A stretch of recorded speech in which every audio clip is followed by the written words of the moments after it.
Favor. Oi, Ana, seja Agora bem-vindo. esta chamada está sendo gravada.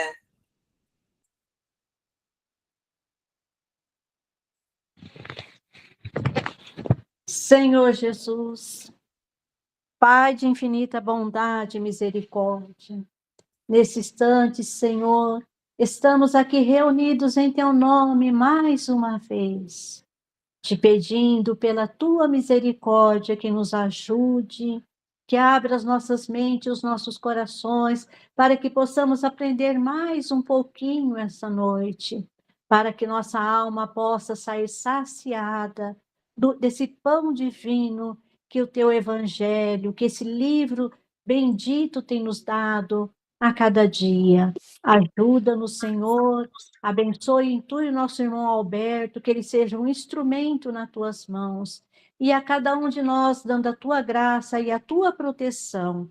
Fica conosco, nos abençoa, nos ajuda, Senhor. Em Teu nome nós te pedimos, que assim seja, Senhor Jesus. Assim seja. Obrigado, Aparecida. Então, sejam todos bem-vindos. Kátia, tudo bom, Kátia? Verusca. Aí, Oi, Fátima. Alberto.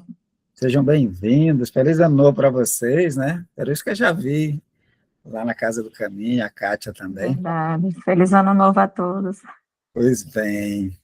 Bom, Kátia, seja bem-vinda. A nossa sistemática, Kátia, nós vamos trabalhar o Livro dos Espíritos na primeira parte, e depois a gente passa para a segunda parte, que é o livro, um dos livros de André Luiz. Nós estamos no segundo livro, tá? Nós estamos trabalhando o livro Os Mensageiros. Então, agora nós vamos continuar o estudo, né, das leis morais, o livro dos Espíritos, das leis morais, que é a parte terceira, tá? Estamos trabalhando a lei de liberdade, que acho que é a nona lei, e né, dentro da lei de liberdade, nós vamos trabalhar o item 5, livre-arbítrio. Tá? Então, eu sou o Alberto Lima, nós estamos nesse formato virtual, então, quem for nos assistir, bom dia, boa tarde, boa noite. Né? Então, desse capítulo 10 da lei de liberdade, Kardec ele subdividiu em 8 tópicos, tá? Mas para uma efetividade, a lei é uma só, mas ele então destrincha fazendo perguntas relacionadas à liberdade natural, sobre a ideia de escravidão, né? A questão da liberdade de pensamento, de consciência e livre-arbítrio. Depois vai falar sobre fatalidade, conhecimento futuro, e, por fim, ele vai fazer um resumo teórico, né, das ações humanas, que motiva as ações humanas. Pois bem, para a gente começar, eu trago aqui esse roteiro, essa linha de tempo, né? Basicamente é isso, que foi criada pela UEARC, né? E ele nos coloca o seguinte, que, segundo os Espíritos, nós fomos criados, lá na criação, o princípio inteligente, simples e ignorante, tá? Então, bem aqui embaixo, o Criador nos fez, né? E nos colocou para experienciar, ganhar experiência, ganhar aprendizado, e isso é há bilhões de anos, tá? Então, não somos seres de agora, tá?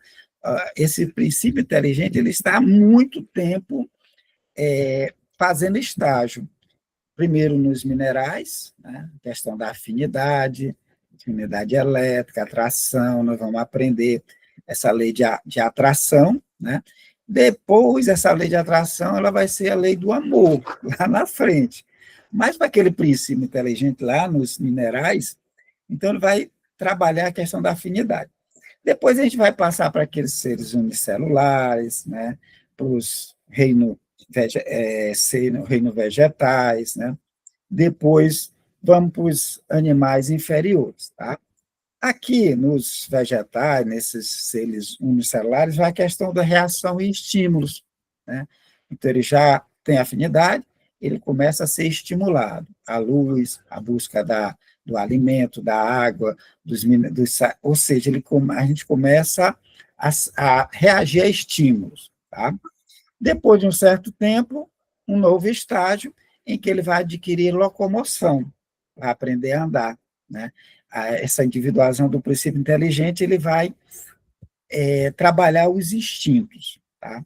Então, o livre-arbítrio nos animais, ele é muito estreito, muito, mas muito estreito, tá? Poderia dizer que tem, ele é tão estreito que, às vezes, a gente considera que não tem livre-arbítrio, tá? Ele está muito embasado na questão do instinto. Mas eles têm já pequenos lampejos, né? O animal pode seguir um caminho ou outro, ele pode decidir se alimentar, abrigar, né? Mas é muito estreito, tudo com base no instinto. Passado esse momento de aprendizado nos animais inferiores, tá? Vai chegar um ponto em que esse princípio inteligente ele desenvolve o pensamento contínuo. Tá? Aqui nos animais inferiores são lampejos de pensamento. Pensa um pouquinho, né? Tem umas ideias, mas ele não é contínuo. Quando ele atinge esse estágio de pensar continuamente, em que ele desenvolve, então, a liberdade de agir. Aí que vem realmente, com mais força, essa liberdade de agir, né? Quando ele tem um pensamento contínuo e desenvolvimento da razão. Então, ele ganha um novo estágio, que aqui nós consideramos como o estágio hominal. Ele sai daqueles animais inferiores e ele atinge o estágio hominal, tá? Então, primeiramente, naqueles hominídeos, né, lá da época das cavernas, né? Então, são reações ainda com um livre-arbítrio também estreito, mas eles já têm essa liberdade, eles têm um pensamento contínuo e eles têm o raciocínio. Então, eles vão continuando no seu processo de sabedoria, de intuição e a razão, tá? E eles vão crescendo. Isso é sempre progressivamente. Então, vai estar sempre progressivo, aprendendo cada vez mais nesse estágio hominal, até em que ele vai atingir um estágio de perfeição moral, um estágio de perfeição de conhecimento que ele pode obter na matéria, e então ele passa para um outro estágio. Aqui eles colocaram como uma superconsciência, ou seja, o estágio angelical ou de espírito puro. Até lá, né, esse caminho todo, nós estamos ainda aqui, nós passamos adquirimos o livre-arbítrio, nós estamos aqui no estágio de provas e expiações. Até chegar a espíritos puros, demora um pouquinho. Tá? Kardec diz que são 3 grandes estágios, né? Espíritos imperfeitos, espíritos bons e espíritos puros. Nós ainda somos espíritos imperfeitos. Tá? Então, isso aqui é para a gente entender que o estudo do livre-arbítrio, que é a temática, né, ela vem aqui porque é uma qualidade que nós temos, uma liberdade dada pelo Criador em determinado momento que nos diferencia dos outros seres, a liberdade de agir. Tá? Então, vamos lá. O que é livre-arbítrio? Vamos só recapitular. É a capacidade humana de fazer escolhas e tomar decisões de formas autônomas, sem ser totalmente determinado por fatores externos, internos, destino ou causas anteriores. Ou seja, tomar decisões sem ser totalmente determinado. Não quer dizer que esses fatores externos, causas anteriores, fatores internos não influenciam, eles influenciam, mas eles não determinam as nossas decisões. Eles vão influenciar, nós vamos ver, e Kardec vai fazer algumas perguntas sobre isso, e nós vamos perceber que o livre-arbítrio ele é, às vezes, limitado, às vezes ele é bem pequeno, mas ele não inibe completamente, tá? Ou não somos inibidos completamente nas nossas escolhas. Aí ele diz, sendo fundamental para a responsabilidade moral, ou seja, responsabilidade moral. Tudo que nós fizermos, nós somos responsáveis. Tá? Então, Deus poderia ter feito a gente já perfeito? Poderia, né? Ele poderia, mas então nós estaríamos sempre na dependência da divindade. Porque ele nos fez perfeito, a gente não saberia fazer escolhas diferentes, porque ele já tinha dado tudo perfeito. Então, Deus nos faz simples e ignorantes, e nos dá a oportunidade de aprender a escolher bem. Essa liberdade, esse livre-arbítrio é esse aperfeiçoamento dessa capacidade de fazer escolha e tomar decisões de forma autônoma, tá? Ou seja, considerando tudo que eu já tenho, o que eu já aprendi, as minhas experiências, eu vou tomando decisões, tá? Aí ele diz, mas é um conceito complexo, debatido em filosofia, em religião, em neurociência, questionando se nossas escolhas são realmente livres ou influenciadas por experiências passadas, genética e ambiente. Então, há sempre esse questionamento, né? Olha, não é bem isso. A gente não tem essa liberdade toda. Isso é influência do ambiente, né? É influência da genética, das experiências passadas. Há esse questionamento. Então, o Espiritismo ele vem jogar luz sobre esse conceito de liberdade, dizendo que a nossa própria chegada aqui, no plano material, ele é motivado por escolha. Nós estávamos como espíritos no mundo espiritual e então decidimos voltar para este plano. Um plano material, um plano mais grosseiro, que seremos limitados, tá? Mas já joga essa luz dizendo, olha, para chegarmos aqui, nós fizemos escolha. Nós escolhemos a família que queríamos, a profissão que a gente queria, os companheiros de jornada, tudo isso nós já escolhemos. Escolhemos até o corpo, que a gente vai vir para cá. Então, o Espiritismo ele vai jogar luz sobre essa temática que vai extrapolar a questão da genética, do meio ambiente e das experiências passadas que a filosofia, a religião e a neurociência trabalham.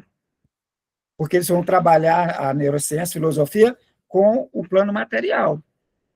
Quando a gente traz a questão metafísica, a questão da pré-existência da alma, então o conceito se dilata, né, dessa nossa capacidade de escolha. Então, vamos lá. Essa definição é do autor Hugo Biel, né? Está no livro O Poder do Livre-Arbítrio Consciente. Bom, então a gente volta para as questões. Nós trabalhamos duas questões, mas acho que dá para a gente trabalhar duas hoje. A questão 846. Sobre os atos da vida, né? Ou seja, sobre os atos da vida, nenhuma influência exerce o organismo? Então, Kardec pergunta, e o organismo? Ele não tem nenhuma influência sobre os atos que acontecem conosco? Aí ele vai, e se essa influência existe, não será exercida com prejuízo do livre-arbítrio? O que vocês acham? Né? Por exemplo, eu coloquei a questão de um bebezinho, né? Um organismo pequeno, né? Quando o espírito está nessa situação, esse organismo pequeno, ele não exerce um prejuízo sobre a liberdade de escolha, né? Ou não? Ou a questão também a pessoa vir com um organismo sem algumas faculdades, como a visão, né? O poder de locomoção, vem com problemas, né, nas pernas, ou sem braço, sem perna, né? E aí? O que vocês acham? Eu gostaria da ajuda de vocês aí, né? A influência do organismo no livre-arbítrio. Existe ou não existe esse prejuízo? Existe livre-arbítrio? Quando o organismo está nesse organismo? Principalmente eu acredito que, assim, tem a influência, né? Sempre vai ter influência do organismo sobre o espírito aí, e principalmente na parte de limitação. Essa influência existe, né? Como a gente percebe aí no dia a dia, né? Cada um tem a sua limitação ali, mas isso não é feito com prejuízo do livre-arbítrio, porque, como você mesmo disse, né? Muitas das vezes a gente mesmo que escolheu aquela limitação para poder lidar com aquele tipo de dificuldade, ou para fazer algum resgate, para aprender algo relacionado àquele tipo de limitação ali. Então, não é feito sempre com prejuízo do livre-arbítrio, mas o nosso livre-arbítrio é limitado, né? Mas, isso a gente é ciente desde quando a gente está no mundo espiritual para voltar para cá. Então, você acha que nascer com alimentação, por exemplo, um cego, né? Então, ele vai ter um prejuízo do livre-arbítrio, mas ele não impede ou determina, ou é um impedimento cabal no livre-arbítrio de escolha, né? É isso mesmo? Alguém discorda? Vamos lá? Eu concordo com o Wellington, com o que o Wellington disse também, até porque a gente vê pessoas, né, com todas as suas faculdades perfeitas e que não desenvolve 1/3 da sua capacidade com uma pessoa que tem um problema de visão, de audição ou numa cadeira de roda. Então, não impede, não atrapalha. Vai depender muito do espírito, da vontade da pessoa de desenvolver, de fazer aquilo, de desenvolver, da sua melhoria, de trabalhar, de agir, de ir além, de buscar, de se desenvolver. Então, está na mesma linha, né? Ou seja, Eu também concordo com eles, na verdade, só tem uma limitação de uma coisa que a pessoa não pode decidir, né? Mas tem outras coisas na vida que ele pode exercer o livre-arbítrio. No caso do bebê, é porque ele está naquele estágio ainda que os pais têm que educar, né? O bebê não vai conseguir se expressar, né? Mas ele pode chorar, não pode? Eu pensei nisso, na verdade, eu ia falar isso. Eu estou com Mas fome, ninguém o que é que ele impede de faz? chorar, né? Eu estou com fome, né? O que é que ele faz? O bebê chora, Chora. né? Tá Ele sujo, chora. chora, né? Tá com dor, chora, né? Ou seja, ele consegue expressar essa liberdade dele, minúscula, né? Mas ele vai expressar de alguma forma, né? A mesma coisa é a pessoa que está com uma visão limitada. E se observarmos, o Espiritismo vai trazer uma nova luz. Olha, tem limitação? Tem, tá?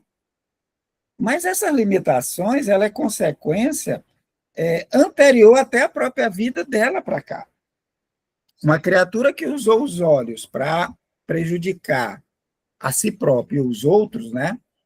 Ou usou a fala, o aparelho fonador, né? Para falar mal dos outros, caluniar, né? Numa existência, na outra ela pode vir sem voz, pode vir muda. A criatura que usou a visão para prejudicar, para desejar o que é do outro, ela pode vir numa outra existência sem a visão. A criatura que usou as pernas para, ou machucou as pernas de alguém, ou de alguma forma, de tal maneira, né? Por exemplo, a criatura adorava cortar as pernas dos seus oponentes, ou de quem quer que seja, numa briga, ele cortava as pernas, né? Aquilo fica gravado na imagem, na consciência dele, e quando ele chega do outro lado, do mundo espiritual, né, e que ele vai se adaptar novamente ao mundo espiritual, muitas vezes a consciência dele o acusa de tal forma que ele não consegue movimentar as pernas, né? E ele, às vezes, reencarna, né? Ou ele mesmo escolhe. Diz, olha, a minha vista, eu vi mal as coisas, eu só vi o mal, a minha vista me atrapalhou. Então, é dado uma oportunidade para a criatura voltar com aquela limitação, mas essa limitação ela não impede liberdade de escolha. Nós vemos, tem um caso muito interessante, eu não sei o nome dele, acho que vocês vão lembrar, eu não sei se é norueguês, um rapaz que ele não tem braço nem tem perna, mas ele é um motivador, né? E apareceu no WhatsApp. George. Você lembra o nome, Wellington? Não lembro não, mas aqui ele é coach, né? Exatamente, que ele dava a aula dele, ou a reunião, em cima de uma mesa, né? Para estudantes. Sim. Né? Aí ele fala da dificuldade que ele teve, que ele não tinha perna, como é que ele ia ficar levantado do jeito que ele estava lá. E se cair, né? Aí ele cai, né? E agora, para levantar? Não tem braço nem perna, como faço? Aí diz que ele foi achar uma maneira, tentou até que ele conseguiu levantar, usando a cabeça, girando o corpo, né? Mostrando que as limitações sociais da vida que ele tinha, né, derivado da própria condição física dele, não impedia dele desenvolver outras tarefas, né? Dele mesmo mostrar o exemplo dele para outras pessoas que têm perna, braço, uma mente relativamente saudável, a pessoa não valoriza, né? E você vê pessoas cadeirantes que não param em casa, né? Você encontra em todo lugar, você tem umas figuras que estão em todo lugar praticamente. Não é limitação, né? Ou seja, a liberdade dele não é tolhida, porque eles acham outras maneiras, né? Eu acho que vai ser nesse sentido a resposta. Alguém quer fazer um complemento? Essa questão ela tem um duplo viés aí. Essa questão da limitação mesmo do livre-arbítrio, muitas vezes a gente vê esses espíritos com limitações e acha que é uma limitação ali compulsória, mas na verdade é só uma consequência do exercício errado do próprio livre-arbítrio. Boa. Então, essa limitação, ela é uma extensão do livre-arbítrio. Sem esse livre-arbítrio, no sentido da gente poder fazer essa escolha, a gente não aprende, né? E aí a gente não tem a responsabilidade. Então, a gente tem que ter essa responsabilização, essa margem, né, de ação, assim, para a gente poder saber qual que é a consequência de cada uma das escolhas diante das diversas escolhas aí que a gente faz na vida. Então, muitas vezes, o que a gente enxerga como uma limitação compulsória, nada mais é do que a consequência do exercício errado desse mesmo livre-arbítrio. E tem a questão também, que até dá para utilizar esse exemplo do rapaz que é coach lá, que não tem os braços e as pernas, que a meritocracia, ela também entra nessa parte de que, por mais que as pessoas não nasçam, né, não encarnem aqui nas mesmas condições, ela sempre vai colher o fruto daquilo que ela faz. Esse rapaz, por exemplo, ele poderia se colocar numa posição ali de vítima e se render àquelas limitações que ele tem. Mas não, ele escolhe o caminho de dar um testemunho através do caso dele mesmo e ensinar para outras pessoas como lidar com as dificuldades da própria vida. Então, a limitação dele não impediu de ele, mesmo sem ter braços, estender as mãos ao próximo, né? Então, isso traz uma lição. E aí, o aproveitamento é de quem? Dele mesmo.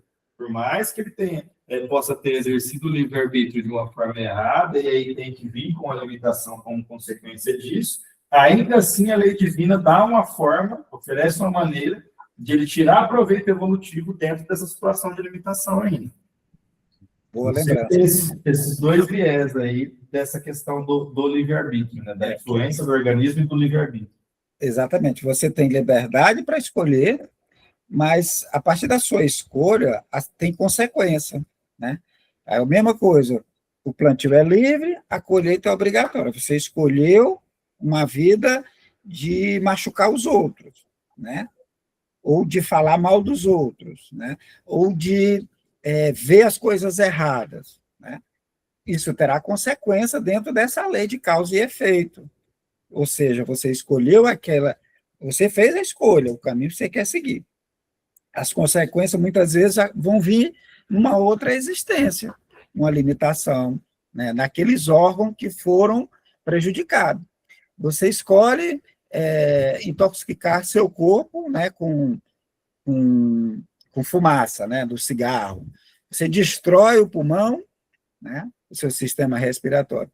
Numa outra existência, você traz os estigmas ou marcas, né, de prejuízo derivado daquelas suas escolhas. Então, está tudo dentro dessa lei de causa e efeito, né, que ela é bem ampla, né, que não há impedimento na escolha. Você pode escolher, mas tem consequência. Muito bom e bem lembrado, Hélio. E, ao mesmo tempo, a nova experiência com essa alimentação vai permitir aprendizado dos outros, né, que a pessoa vai se quitar, vai aprender, e também a possibilidade de quitar-se com as dívidas anteriores, né? Mas vamos ver a resposta do livro do Espírito de Verdade? Tá? Ele vai dizer o seguinte, ó, é inegável que sobre o espírito exerce influência a matéria. Então, ele diz, olha, a matéria influencia o corpo influencia, né? A maneira de viver influencia, o local em que você vê influencia, que pode embaraçar-lhe as manifestações. Então, no corpo do bebê, a manifestação é menor, né? No adolescente já tem mais manifestações, no adulto é melhor, já se manifesta mais, tá? Mas pode causar embaraço, sim. Daí vem que, nos mundos onde os corpos são menos materiais do que na Terra, as faculdades se desdobram mais livremente. Porém, o instrumento não dá a faculdade, né? Ou seja, o instrumento que você está usando, o corpo, ele não te dá a faculdade de você escolher, tá? Ele limita, mas ele não impede essa faculdade. E ele continua. Além disso, cumpre que se distinga as faculdades morais das intelectuais. Tendo o homem o instinto do assassínio, seu próprio espírito é indubitavelmente quem possui esse instinto e quem lhe dá. Não são seus órgãos que lhe dão. E isso entra essa informação, gente, entra em choque com a ciência, né? A ciência analisando o cérebro dos indivíduos psicopatas, né? Identificou que a constituição do cérebro tem umas modificações em determinadas faculdades, a formação do cérebro, eles perceberam que há nos psicopatas uma modificaçãozinha de uma pessoa normal, né? E então, a questão é o cérebro que influencia na psicopatia, ou é o espírito imortal que já traz isso? Né? Então, há esse choque, mas o Espírito Verdade vem dizer isso, ó, que quem possui instinto é o espírito que tem o instinto de machucar, né, de fazer o mal, ele não gosta dos outros, ele prejudica o outro. Então, ele traz com ele. Agora, na hora de formatar o corpo em que ele vai renascer, ele vai reencarnar, ele tem marca no seu perispírito. Aquele indivíduo que leva uma vida de assassinatos, de prejudicar, de não gostar dos outros, né, um indivíduo antissocial, ele tem marcas no seu perispírito. Está gravado lá no perispírito dele aquelas máculas. Na hora que vai constituir um novo corpo, os amigos espirituais, ou os técnicos siderais, né, que vão fazer escolhas, eles vão escolher um corpo apropriado para aquele indivíduo. E nesse corpo vai surgir marcas, porque ele vai copiar. Quem é que copia? Quem é o modelador biológico do corpo? É o perispírito. Se o indivíduo traz essa marca no perispírito, ele vai repassar ela para o corpo. Então, o corpo ele é consequência do perispírito, que tem esses distúrbios e que, de uma forma ou de outra, eles são repassados ao organismo. Então, o espiritismo vai jogar luz. Então, o homem, né, tem o instinto do assassínio, é seu próprio espírito que tem, e não o corpo. Vai ter marca? Vai, no corpo. Mas é provocada por ele mesmo, pelo o corpo espiritual daquele indivíduo que traz consigo o gosto pelo assassínio. Essa desvalorização, né, da vida, ele não valorizar a vida e acha que só ele merece viver.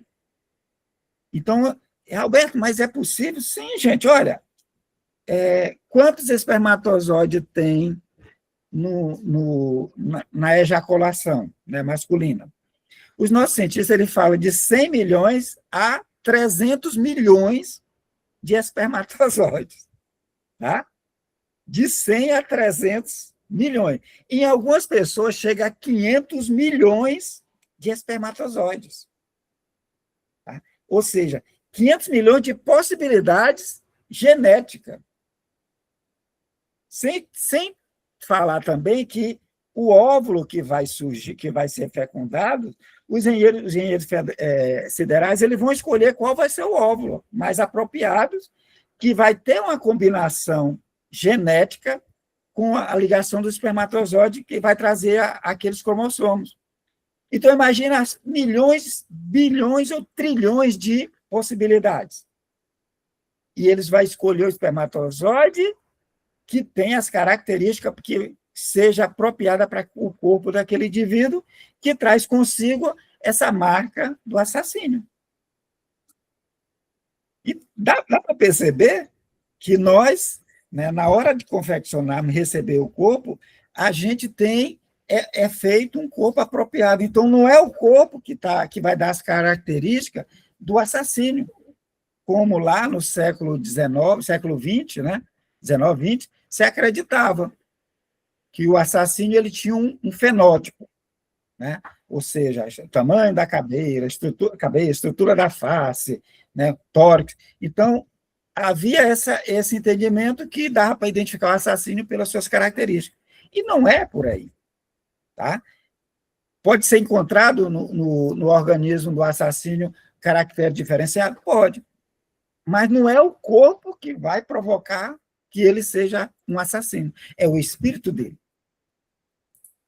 E a gente pode observar isso na série de André Luiz, lá, é um livro que a gente ainda vai entrar ainda, né? Que fala do renascimento, a reencarnação de Segismundo. Lá André Luiz vai descrever que os técnicos siderais eles vão observar os espermatozoides na corrida e eles vão escolher o espermatozoide. De 300 a 500 milhões, eles vão escolher aquele, porque aquele leva a carga genética que ele vai precisar para, quando juntar com o óvulo, ter o corpo que o Segismundo vai necessitar. E lá na reencarnação de Segismundo, ele já leva consigo na sua carga genética que aos 40 anos vai desenvolver uma cardiopatia. Né? Já está dentro na programação, lá na reencarnação. Mas foi uma escolha. Quantas possibilidades genéticas tinha? 300, 500 milhões de espermatozoides. Um só foi dado o estímulo magnético para, quando ele chegasse no óvulo, o óvulo aceitar a sua chegada. Tem um monte de espermatozoide tentando a entrada. Nenhum entra. Vai entrar aquele que tem a ligação magnética necessária para que obtenha-se o corpo que nós precisamos. Tá? Eu até levantei a mão para que ia falar exatamente desse livro e desse capítulo, porque foi quando eu li, assim, minha cabeça viajou, porque assim, é muito. Se vocês tiverem a oportunidade de ler, leiam, porque a gente vai demorar a chegar lá, e é a coisa mais linda esse capítulo, porque eu até fiquei comparando com a reprodução assistida que a gente tem hoje. E é exatamente igual, um livro que foi escrito, né, em 45. 45, 46, por aí. E se você comparar, é exatamente o que a ciência faz hoje. Assim, é incrível esse capítulo, é muito, muito interessante essa parte. É muito legal, né? E ele não tinha essa informação da quantidade de espermatozoides que tinha hoje. Gente, daqueles milhões, 300, 500 milhões de espermatozoides naquela carreira, tem as características necessárias, né? Que eles são escolhidos para dar aquele corpo. Agora, aquele corpo ali, ele vai ser produzido de acordo com o perispírito. Quem vai modelar o corpo é o perispírito. Se o perispírito está lá com as pernas quebradas, né, ou está lá com a cabeça esfacelada, na hora de copiar o novo organismo, quando chega na modelação da cabeça estourada, não vai formar um cérebro correto. Vai formar um negócio lá que não vai ter as funções aprimorada que vai limitar o indivíduo, porque o espírito já traz aquelas marcas. Se as pernas deles não estão funcionando no mundo espiritual, quando for modelar a parte das pernas, não vai ter as pernas perfeitas. Se as pernas e os braços, não vai produzir nem perna nem braço conforme. Por isso que vai surgir indivíduo sem perna, sem braço, indivíduo sem perna, sem um braço, sem mãos, sem olho, com olho, né? Por causa dessa modelação que é do perispírito. Aí ele continua, sempre semelhante ao bruto, e ainda pior do que este, se torna aquele que nutrifica o seu pensamento para, aliás, nutrifica, acho que deve ser nulifica o seu pensamento para só se ocupar com a matéria, pois que não cuida mais de se prevenir contra o mal. Nisso é quem incorre em falta, porquanto assim procede por vontade própria. Então, o indivíduo está lá e o pensamento dele é só para a matéria. É só para bens materiais, é só para o prazer, é só para os vícios, né? Ele vai se assemelhar aos brutos, é o que ele está dizendo, né? Porque ele não vai se precaver contra o mal, ele vai fazer escolhas e ele vai continuar fazendo escolha, né? Os brutos fazem escolha? Fazem, né? Ele vai se amparar somente em escolhas que vai gerar consequência mais na frente. Mas ele diz, ó, nisso incorre o quê? Incorre em falta por conta assim procede por vontade própria. Se o indivíduo vai para o uso de drogas, né, só quer saber de festa, de drogas, é vontade do espírito, gente. Ai, não, o espírito obsessor. Não, é o espírito que quer. Ele é que procura a droga, ele é que procura, né, o cigarro, ele é que quer experimentar. É vontade própria. Vai prejudicar? Vai, mas ele não interessa, ele quer só vivenciar o agora. Ele fica meio que embrutecido.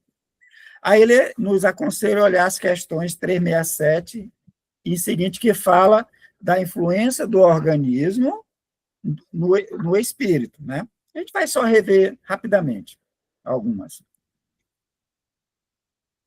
Não saiu, não? Peraí.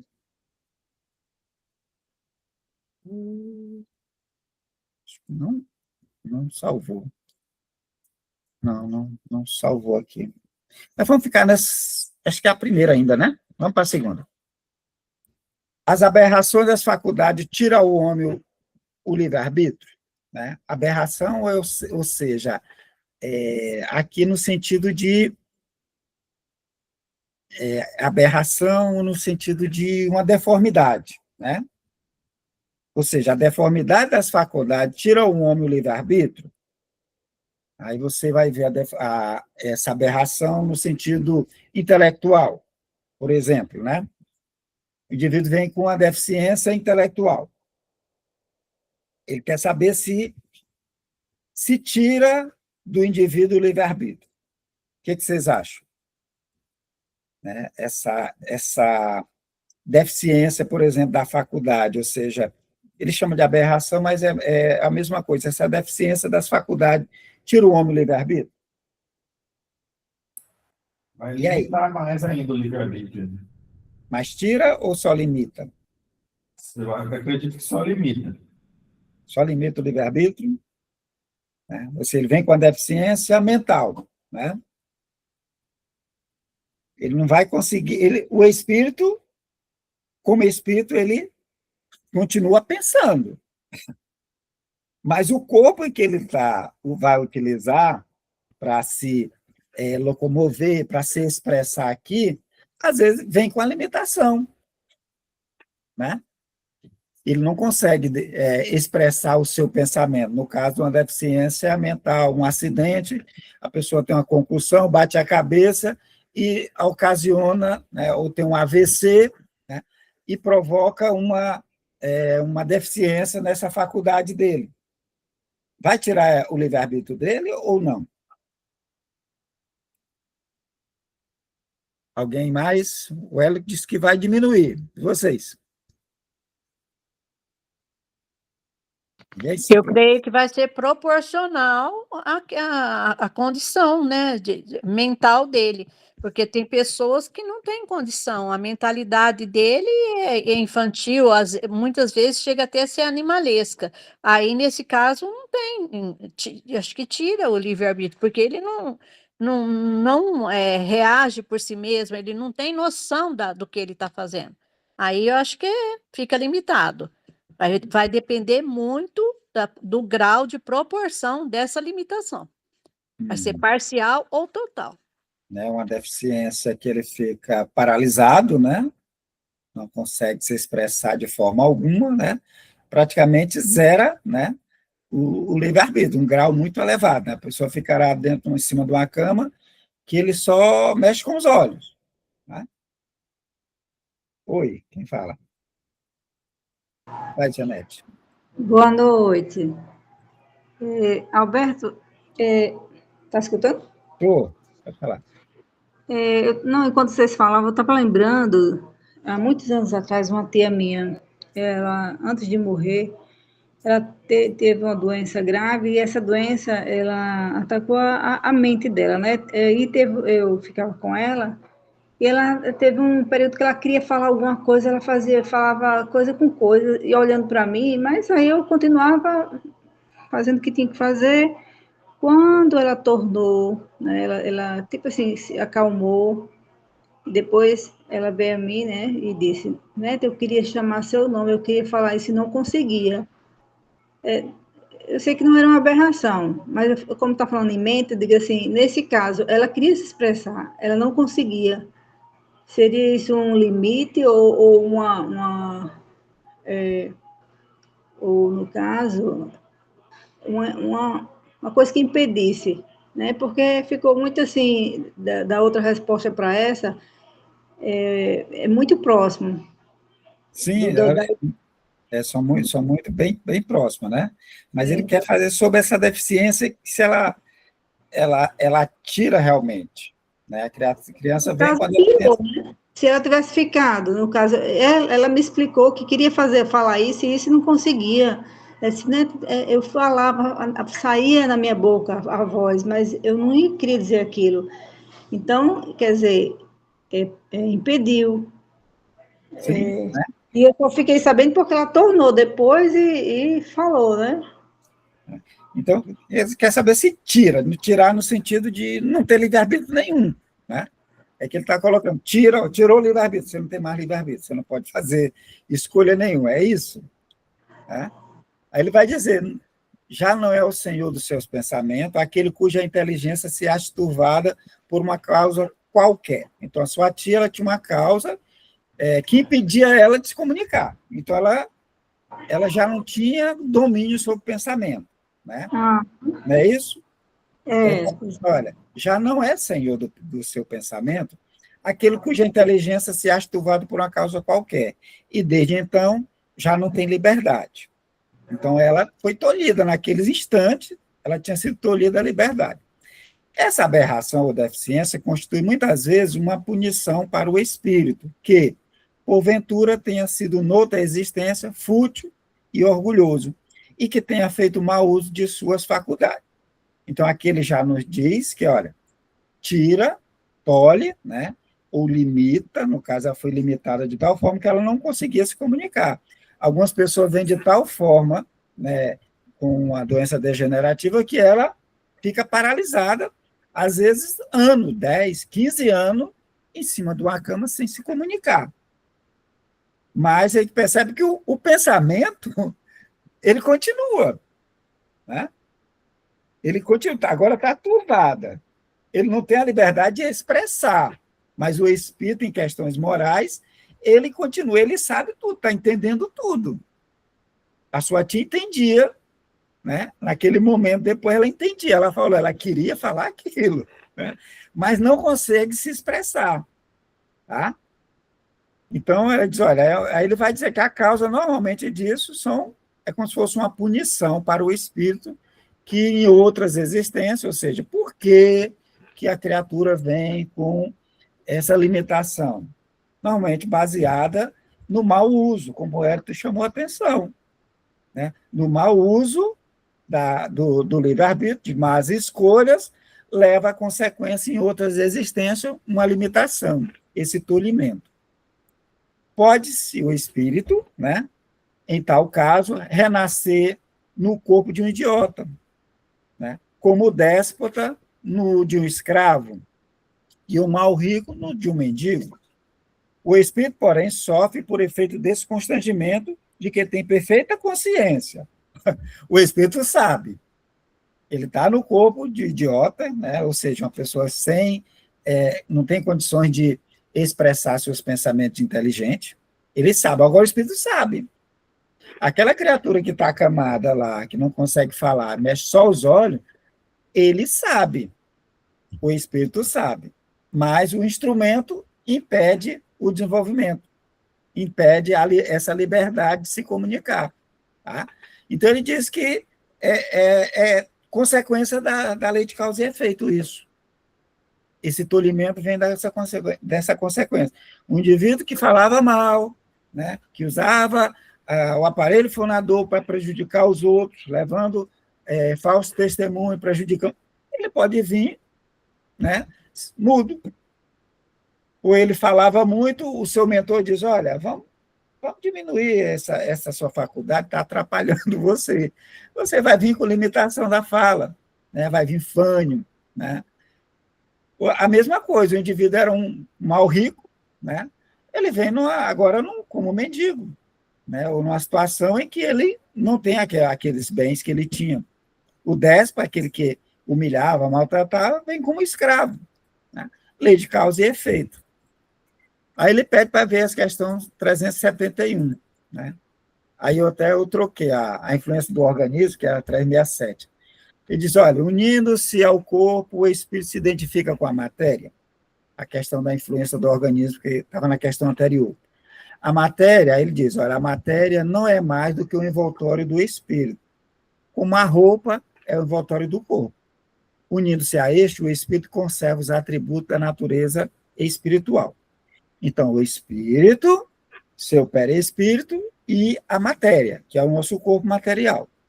Na união, né, esse corpo material é só a vestimenta, que às vezes pode vir estragada. Né? Às vezes essa vestimenta vem estragada. A questão 368. As faculdades do espírito são exercidas com toda a liberdade após a sua união com o corpo? E a resposta do exercício das habilidades depende dos órgãos que lhes servem de instrumento. Elas são enfraquecidas pela grosseria da matéria. Ou seja, o espírito é muito habilidoso em determinada área, mas ele pode reencarnar com um defeito no aparelho auditivo. Aí ele vai ter dificuldade de expressar essas suas habilidades. Então, a matéria influencia. Tá? Então, o organismo influencia, mas não é o impeditivo. Não é o impeditivo para que o indivíduo exerça o seu livre-arbítrio. Entendeu? De acordo com isso, o envoltório material seria um obstáculo à livre manifestação das faculdades do espírito, como um vidro opaco se opõe à livre emissão de luz, correto e bastante opaco. Então, o envoltório material ele pode, né, ser um obstáculo. Aí nós vamos ver indivíduos com limitação da locomoção, indivíduos com limitação na vista, indivíduo com limitação no aparelho fonador, indivíduo com limitações no aparelho auditivo, né? Indivíduo com com limitações no próprio ato de se alimentar. Né? Então, o indivíduo que come não consegue segurar nada no organismo, vomita, né? Então, muito derivado do livre-arbítrio, gente, das escolhas feitas anteriormente. Tá? Bom, a gente vai ficar por aqui. Alguma pergunta? Ficou muito pesado? Como é que foi para vocês aí? Alberto, é só uma dúvida. A respeito daquele físico britânico, Stephen Hawking, Sim, que ele se tornou tetraplégico ao longo da vida, já acho que tinha uns 20, 21 anos, eu não lembro. E aí ele, com toda a deficiência, né, e dificuldade de se comunicar, ele criou uma forma de se comunicar através da inteligência que ele tinha. Nesse caso, como funcionaria?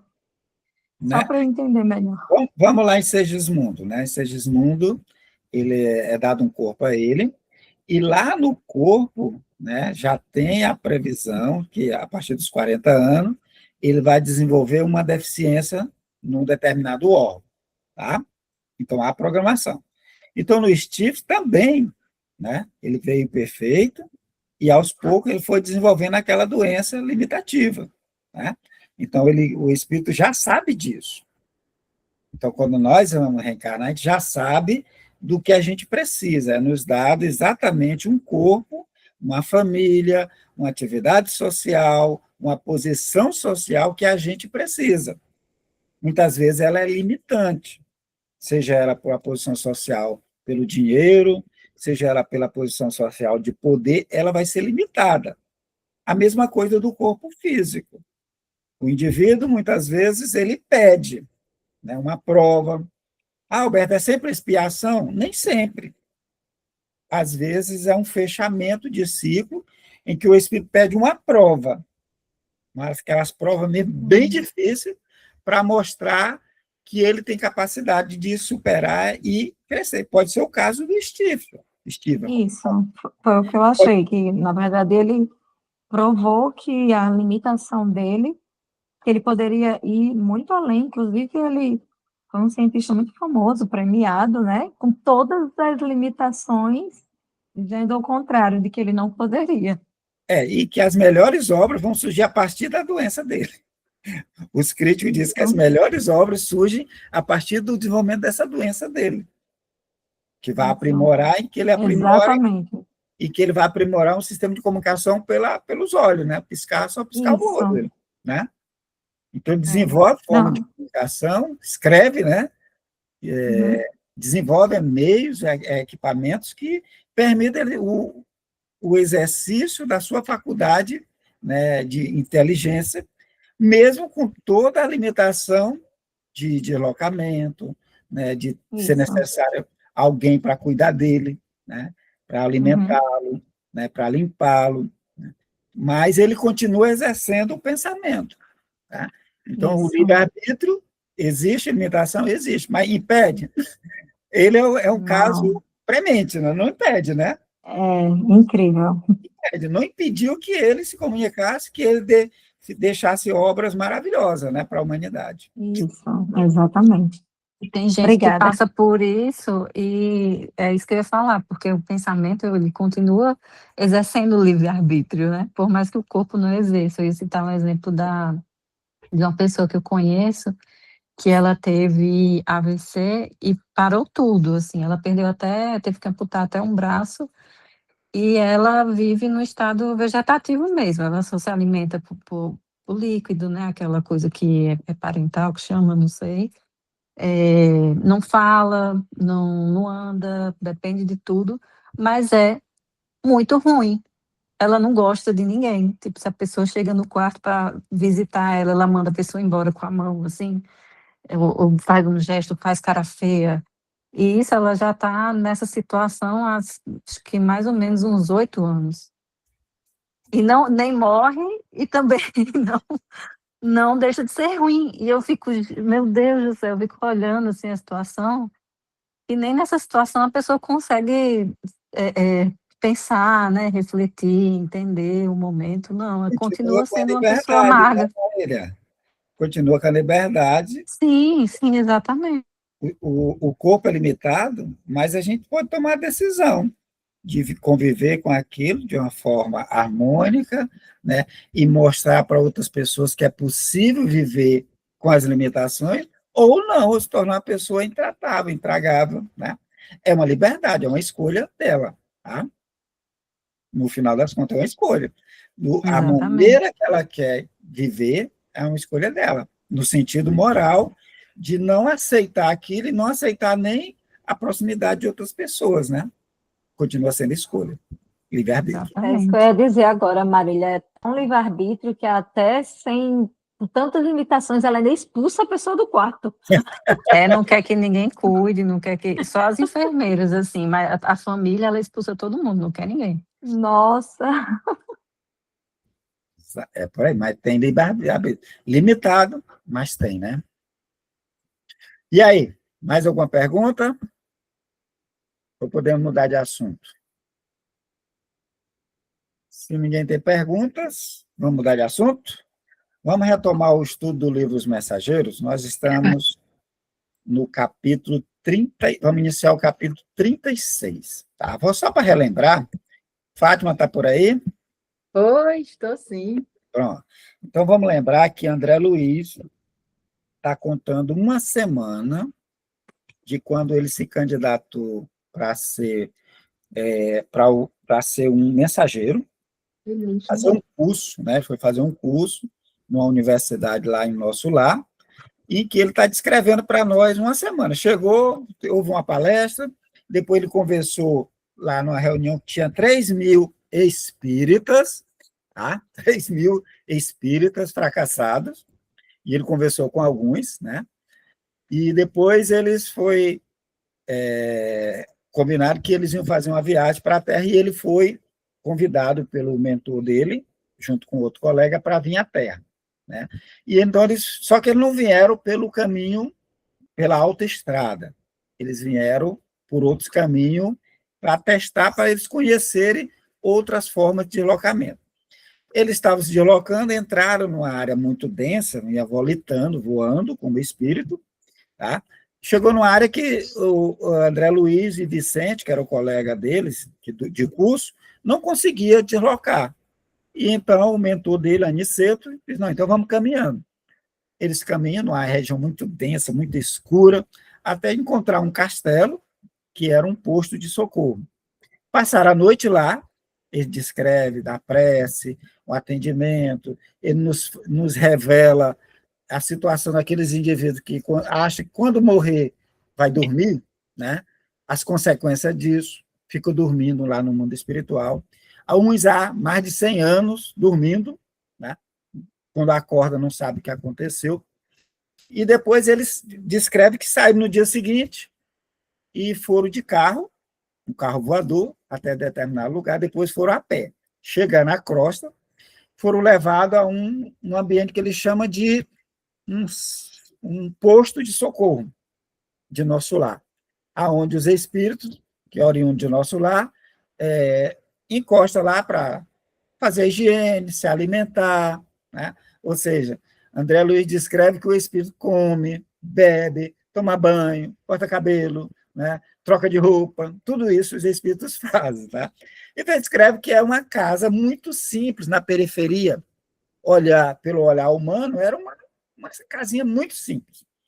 Mas, para o olhar espiritual, era uma casa bastante iluminada, porque lá tinha uma família que fazia o culto do Evangelho no lar, além de serem a dona da casa, a dona Isabel, um espírito muito disciplinado, muito equilibrado moralmente, que era morador de Nosso Lar, que vieram com essa função, fazer um posto de socorro na crosta para os trabalhadores de Nosso Lar se refazerem. Então, Aniceto vai contar isso, eles participam de um culto de evangelho, né, que nos dá uma ideia de como é o evangelho, como deve ser o evangelho no lar. Tá? Aqui é um exemplo desse culto. Uma prece, a leitura de uma página edificante, né, a leitura do evangelho, comentário, depois a prece final. Tá?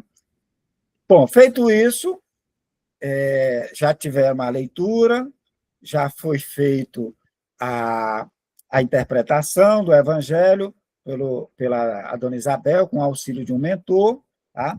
Agora nós vamos entrar na parte em que eles vão continuar conversando depois do Evangelho, né?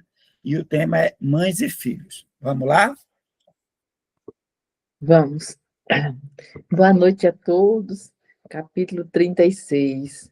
Mãe e filhos. No comentário evangélico, eu recolhi observações interessantes, tal como no caso de Ismália, quando lhe ouvimos a sublime melodia. A interpretação de Fábio estava cheia de maravilhas espirituais que transcendiam a capacidade receptiva de Dona Isabel. A viúva de Isidoro parecia deter tão somente uma parte. Só um instante, Fábio. Tá bom. Então, ele descreve, olha, no Evangelho, houve um espírito que ia falar para o mundo espiritual e falar para a dona Isabel, né, sobre aquela parte do Evangelho. Então, dona Isabel ela ia ser influenciada, ela ia ter a inspiração desse espírito. O que André Luiz está dizendo? Que a dona Isabel, que é a intérprete, que é a médium, ela só conseguiu captar uma pequena parte do que o Fábio falou. Tá? Fábio falou uma coisa, os espíritos que estavam no nível dele entenderam, mas o médium, que era a dona Isabel, só captou uma pequena parcela. Não porque ela não quisesse, é porque o espírito era mais elevado do que ela. A viúva de Isidoro só pegou uma pequena parte e passou para as crianças que estavam ali. Isso chama atenção para a questão dos médiums. Gente, médium não é microfone, segundo as palavras de Haroldo Dutra Dia.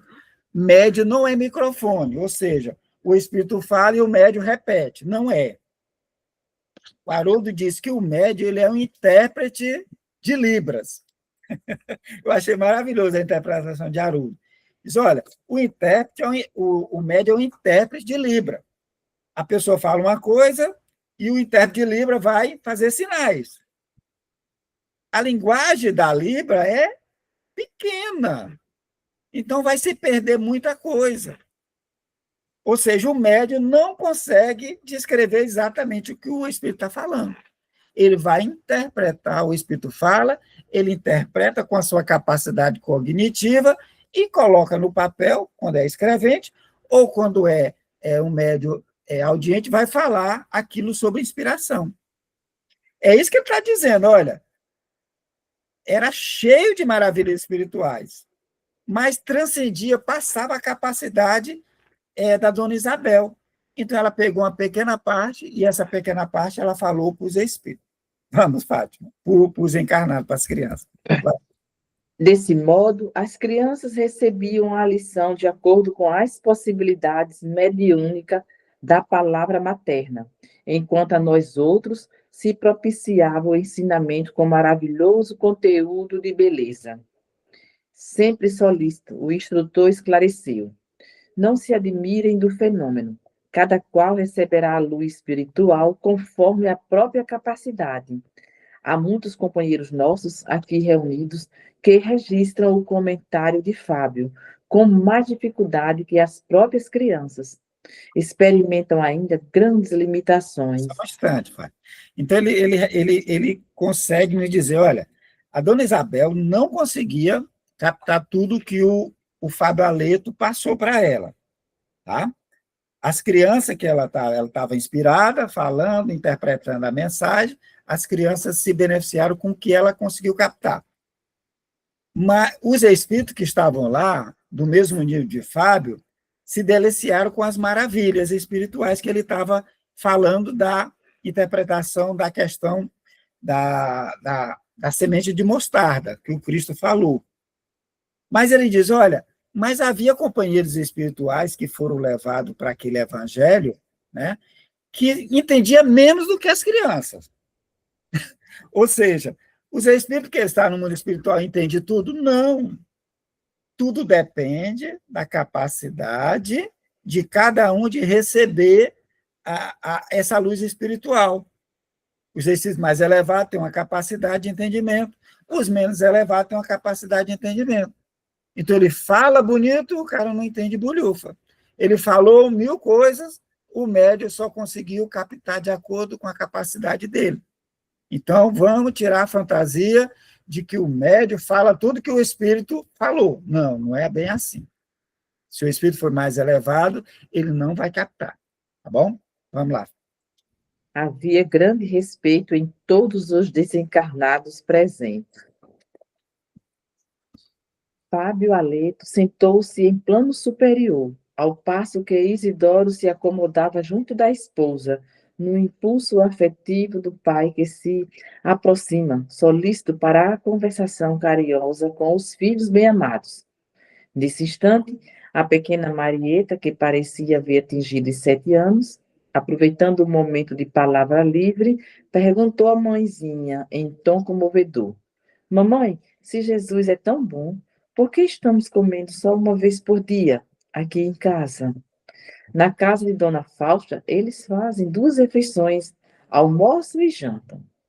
Nelly me contou que no tempo de papai também fazíamos assim, Mas agora, por que será?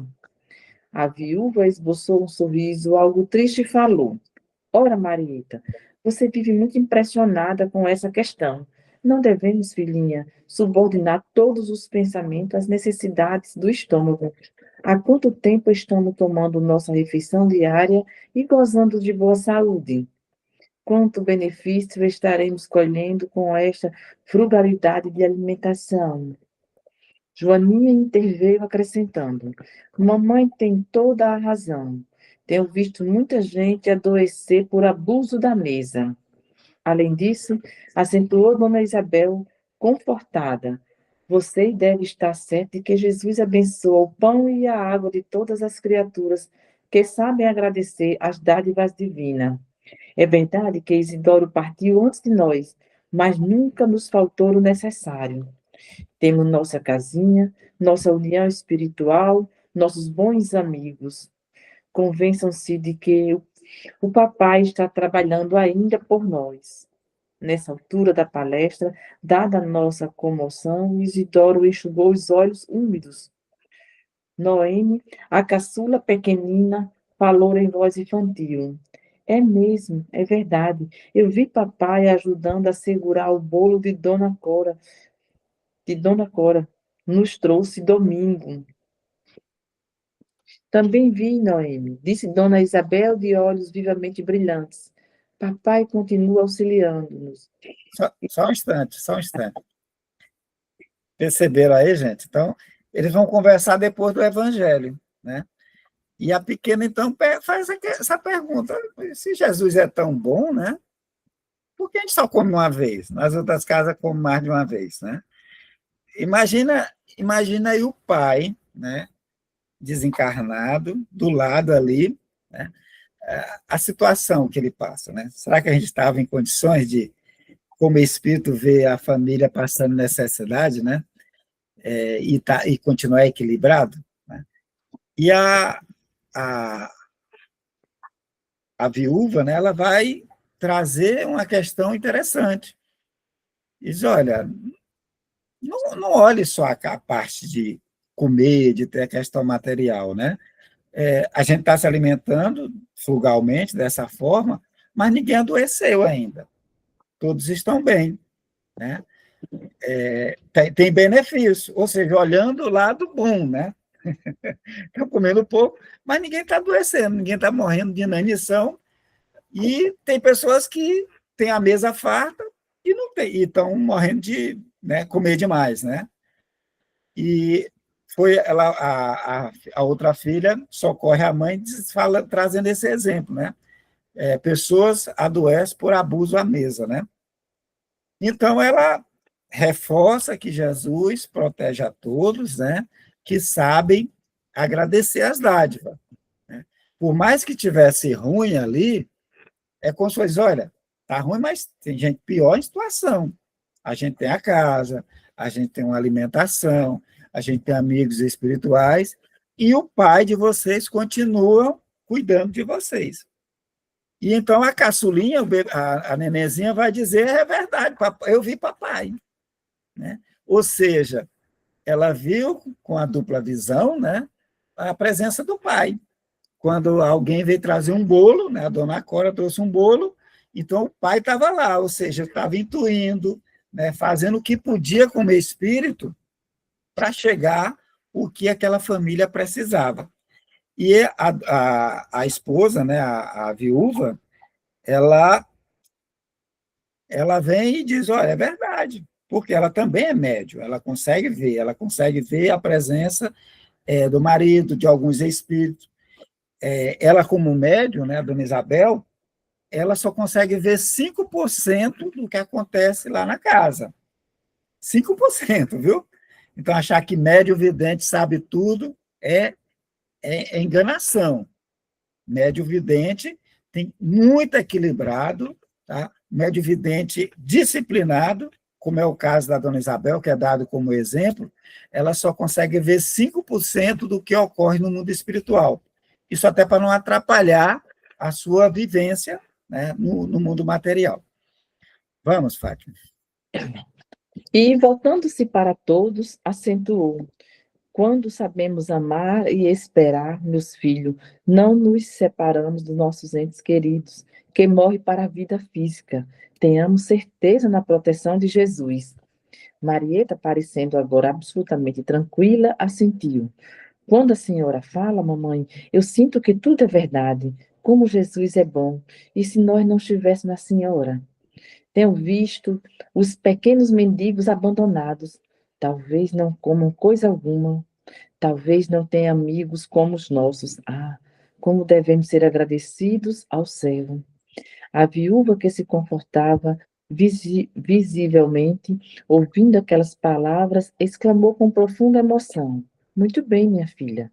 Nunca deveremos reclamar, e sim louvar sempre. E possivelmente não saberia você compreender a situação se estivéssemos em mesas lautas. Só um instante. Então, ela fala, ela reforça, né, a questão da proteção divina, né? E as crianças, as meninas, é descrito por André Luiz e por Aniceto, que elas são oriundas de nosso lar. O menino não. O menino é de outras regiões mais densa, né? As meninas emanam e têm uma ligação muito forte com a mãe, da mesma origem, estão basicamente no mesmo nível espiritual. São um espírito um pouco mais esclarecido. Já o menino, não. Tá? Então, as meninas, pela a explicação da mãe, elas se convencem, né, que Jesus é bom, né, que poderia acontecer coisa pior caso a mãe não estivesse ali. Então, a própria existência da mãe do lado, mesmo faltando o pai, era uma proteção divina, porque tem pessoas que a situação deles poderia estar pior, né? Então, ela reforça, e muito bem, não devemos reclamar e sim louvar. Isso é uma lição para nós, gente. Por mais que a situação não esteja como a gente quer, nós temos que agradecer o que tem. Nunca reclamar, né? Que o próprio termo reclamar, né, é repetir aquela clamação, né? Clamar é pedir.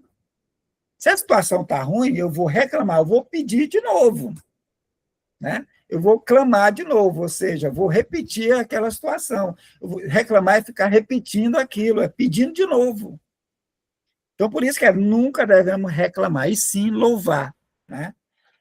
E outro ponto, olha, essa lição que vocês estão tendo aqui, né, sobre agradecer o tempo todo, não reclamar, se a mesa fosse farta, né, é o que ela diz, ó, possivelmente, né, vocês não poderiam compreender essa lição, que aquela situação de poucos recursos materiais estava permitindo que o espírito se elevasse um pouco mais, né? Ou seja, o recurso, ela não foque no recurso, basicamente é isso. Não focar no recurso, porque tem muita gente que tem recurso e morre usando recurso. Tem gente que tem pouco recurso e cresce, que é o caso das meninas e da viúva. Está usando aquela situação para crescer, evoluir moralmente. Outras pessoas que têm recurso e não sabem usar, né? Adoece, fica reclamando, entra em depressão, porque não tem o que acha que deveria ter. E a lição é: agradeça. Tá? Às vezes, numa situação de mais facilidade, a gente não consegue compreender que não é o bem material, que não é o dinheiro, não é a posição social que vai te levar, é o espírito, as nossas decisões. A gente vai reclamar por não ter, ou a gente vai agradecer e continuar trabalhando, né? Então, o foco aqui, ela está desviando o foco dos bens materiais para a possibilidade de elevação. Porque nós vamos ver no garoto, né, que a questão de não ter bens ou ter bens não é o importante. Porque nós vamos ver pessoas sem os bens se elevando, mas nós vamos ver pessoas sem os bens não se elevando, passando para o lado da reclamação. A mesma coisa, vamos ter pessoas que têm bens e que se elevam, usam esses bens para ajudar o próximo, como vão ter pessoas que têm os bens e que usam esses bens para o vício. Ao invés de crescer, cair. Então, o foco não é ter bens, e sim fazer a escolha certa para evoluir o espírito imortal. Vamos, Fátima. Observei, porém, que o menino não compartilhava aquele dilúvio de bênçãos entre Dona Isabel e as 4 filhinhas. Havia permuta constante de vibrações luminosas, como se estivessem identificadas no mesmo ideal e unidas numa só posição. Mas o rapazote permanecia espiritualmente distante, fechado num círculo de sombras. De quando em quando, sorria irônico, insensível à significação do momento. Valendo-se da pausa mais longa, ele perguntou à genitora, menos respeitosamente: Mamãe, que entende a senhora por pobreza? Dona Isabel respondeu muito serena: Creio, meu filho, que a pobreza é uma das melhores oportunidades de elevação ao nosso alcance. Estou convencida de que os homens afortunados têm uma grande tarefa a cumprir na terra, mas admito que os pobres, além da missão que lhe cabe no mundo, são mais livres e mais felizes. Na pobreza é mais fácil encontrar amizade sincera, a visão, a visão da assistência de Deus, os tesouros da natureza, a riqueza das alegrias simples e puras. É claro que não me refiro aos ociosos e ingratos dos caminhos terrenos. Refiro-me aos pobres que trabalham e guardam a fé. O homem de grandes possibilidades financeiras muito dificilmente saberá discernir entre a afeição e o interesse mesquinho, crente de que tudo pode. Nem sempre consegue entender a divina proteção pelo conforto viciado a que se entrega, a mais das vezes se afasta das bênçãos da natureza e, em vista de muito satisfazer aos próprios caprichos, restringe a capacidade de alegrar-se e confiar no mundo. Só um instante. Linda essa definição, né? De Né? pobreza dela que ela fala aqui. Então, perceba aqui que entre ela e as filhas havia permuta constante de vibrações luminosas. Então, havia uma sintonia entre ela e as filhas. Mas o garoto não, né? O garoto ele estava fechado no círculo de sombras. Então, André descreve isso. O garoto veio de outra origem, ele veio do umbral pesado, né? Por isso a dificuldade de entender, né? Aquele orgulho, vaidade, não estava no mesmo nível das meninas, né? Então, ela vai dizer que a pobreza é uma oportunidade de elevação, assim como a riqueza, tá? Assim como a riqueza, mas que a pobreza ela vai dar mais chance. Alberto, isso parece filosofia para deixar as pessoas, para que as pessoas sejam pobres, não. Mas um entendimento espiritual. Você tem a pobreza e tem a riqueza. Questionado no livro lá no Evangelho, qual era a prova mais difícil? Ele vai dizer que é a riqueza. Porque a riqueza, até ela alerta aqui, a riqueza a pessoa acha que pode tudo.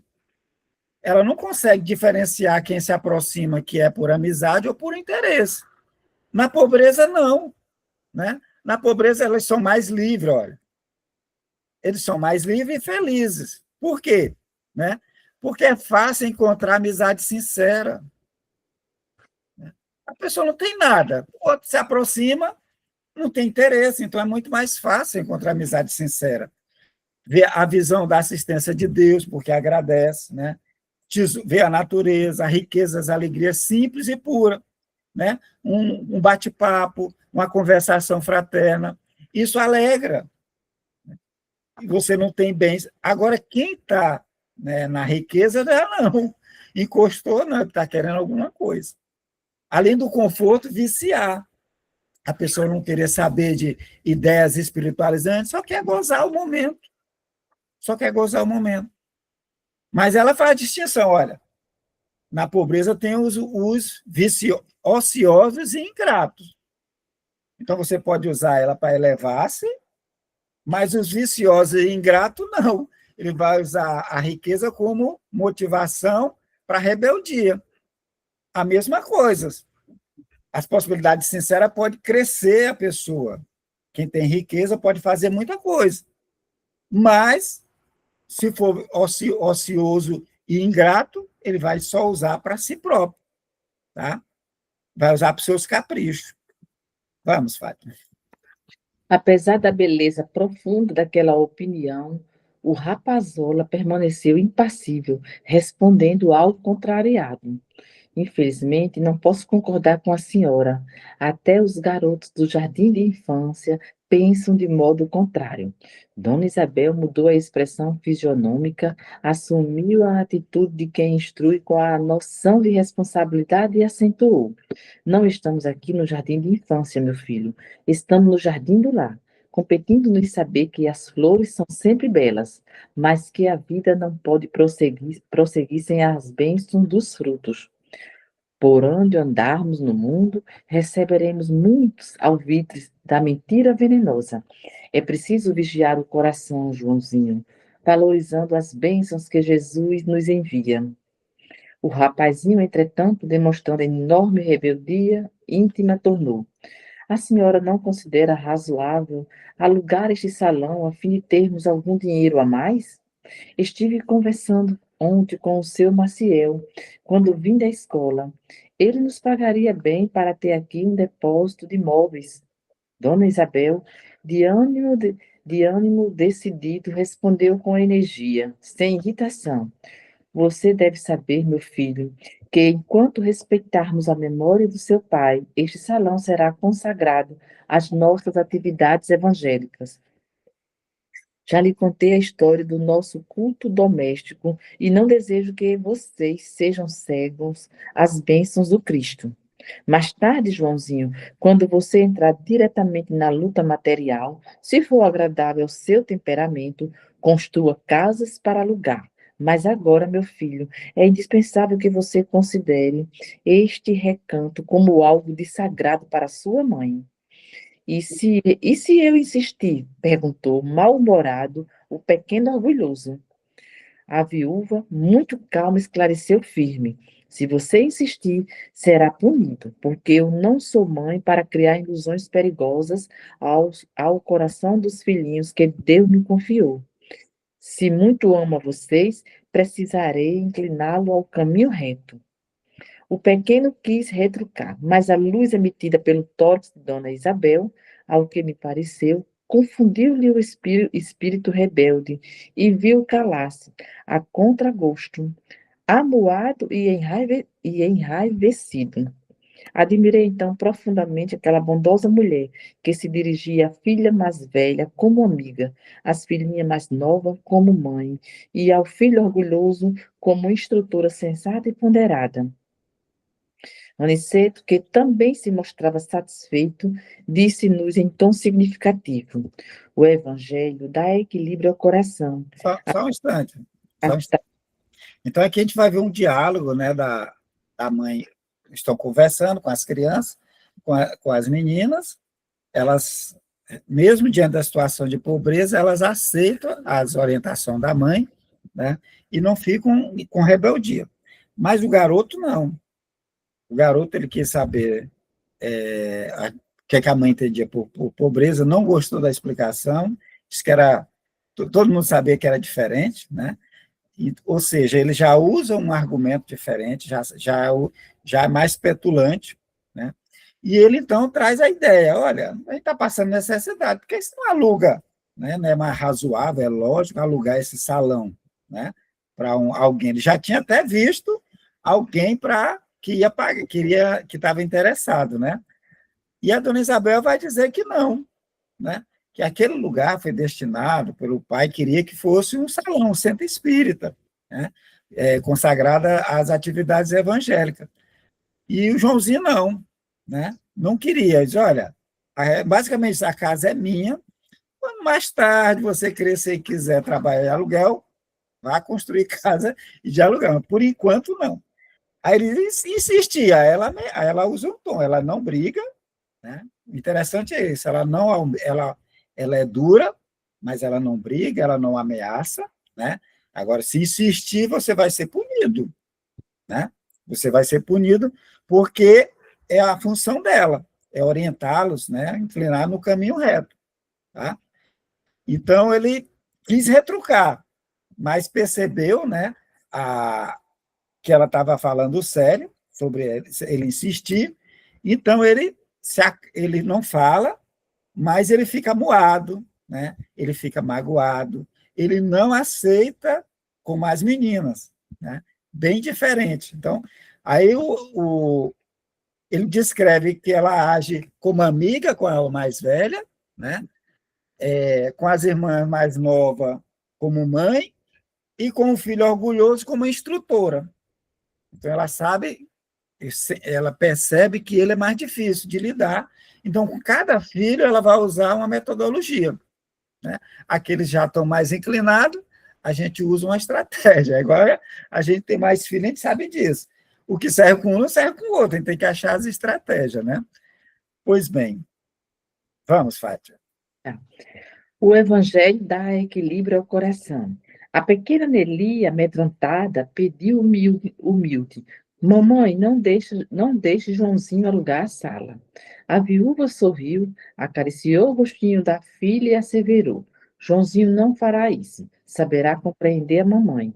Não falemos mais neste assunto, Nelly. E fixando o relógio, dirigiu-se à primogênita. Joaninha, minha filha, ore agradecendo em nosso nome. Nosso horário está findo. A jovem, com expressão nobre e carinhosa, agradeceu ao Senhor, tocando os corações. Pronto, aí encerra o evangelho, né? Ou seja, a sugestão aqui é prece inicial, a leitura uma leitura, a prece, a leitura do evangelho, né, um comentário, e depois conversar entre si. E há o acréscimo, né, da água fluidificada, né? Colocar água fluidificada para que todos bebam depois do evangelho, né? Faz a prece final, pede que a água seja fluidificada pelos os amigos espirituais que vão estar no evangelho. E é interessante o evangelho, gente, porque o evangelho, ele, segundo o André Luiz, ele aumentou a luz da casa. Quando começou o evangelho, a casa iluminou-se mais, é como se acendesse mais luz.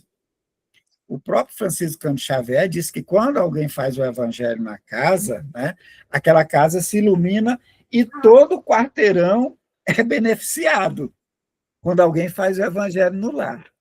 Não é difícil, se um só fizer o evangelho, todo o edifício fica iluminado. Então, o evangelho no lar, conforme o Aniceto fala, né, ele vai dizer, o evangelho dá equilíbrio ao coração. Dá equilíbrio ao coração, instrui, né, a todos que estão ali, e no plano espiritual, ilumina aquele ambiente, né, permite a chegada de pessoas, espíritos mais elevados no nosso ambiente.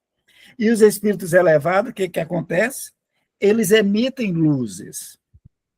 E aqueles espíritos obsessores, ou espíritos brincalhões que estão no local, quando vê aquela casa iluminada, eles fogem. Eles fogem. Luz e sombra não ficam juntos. Então, como é que a gente controla os espíritos inferiores? Elevação moral e atrair espíritos superiores. E o evangelho é um excelente método para a gente ter essa atração. Então, a sugestão é sempre fazer o evangelho no lar. Como fazer? Uma vez por semana é suficiente. Escolhe um dia, o melhor horário, né? E faz sempre naquele horário. Para quê? Para que os espíritos, nossos mentores, possam se programar. Tal dia, tal hora, evangelho na casa de fulano. Então, ele vem, traz companheiro para assistir, para auxiliar, e, ao mesmo tempo, serve de instrução para espíritos menos instruídos, que são levados para o evangelho, para a evangelização. Beleza? Colocações? Que acharam desse capítulo? Muito bom. Muito bom, maravilhoso. Bom, né, gente? Muita instrução. Pronto? Alguém quer falar alguma coisa? Se não, vamos dar por encerrado, né? Vamos agradecer a divindade por essa oportunidade maravilhosa desse encontro, reencontro, né, nos nossos estudos. Vai ficar gravado, quem não assistiu, quem não pôde participar, tá? Então, toda a gratidão a todos vocês, né, por essa busca do Evangelho, do entendimento, que os nossos mentores possam nos auxiliar sempre, estar presente conosco, nas nossas dificuldades, nos intuir, e quem sabe mais tarde a gente também nos encontre no plano espiritual para conversar, debater um pouco mais. Então, que Jesus abençoe a todos, que tenhamos uma ótima noite, uma ótima semana, e até o nosso próximo encontro, segunda-feira, acho que com o Wellington, né? Então, boa noite a todos, e até o próximo encontro. Valeu, gente! Boa noite. Tchau, boa Boa noite. noite. Boa noite.